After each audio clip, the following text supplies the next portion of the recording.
এবার আল্লাহ দেখলেন সাইয়েদনা ইব্রাহিমের হৃদয়ের মধ্যে ইসমাইলের জন্য ভালোবাসা বেশি না কম? কত বেশি জানেন? সাইয়েদনা ইসমাইল যখন দুনিয়াতে এসেছে তখন সাইয়েদনা ইব্রাহিম আলাইহিস সালামের বয়স ছিল 86। কত? আপনাকে বাগেরহাটে 86 বছর বয়সে কারো বাচ্চা কাচ্চা হয়? হ্যাঁ, আছে এরকম পালোয়ান? আছে কেউ? নাই। সাইয়েদনা ইসমাইল যখন এসেছে দুনিয়ায় তখন সাইয়েদনা ইব্রাহিমের বয়স কত ছিল? 86। তার মানে 86টা বছর আল্লাহর কাছে কাঁদছে আর দোয়া করছে, আল্লাহ একটা সন্তান দাও দাও দাও, দেয় নাই। 86 বছর বয়সে যে যেই সন্তানটা দিল, ওই সন্তানের প্রতি মায়া, দরদ, মহব্বত, ভালোবাসা বেশি না কম?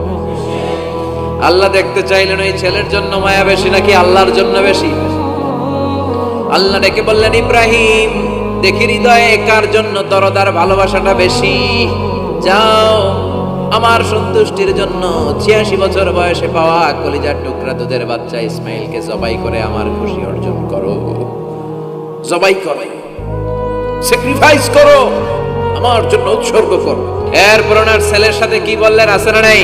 فلما بلغ معه السعي قال يا بني إني أرى في المنام أني أذبحك فانظر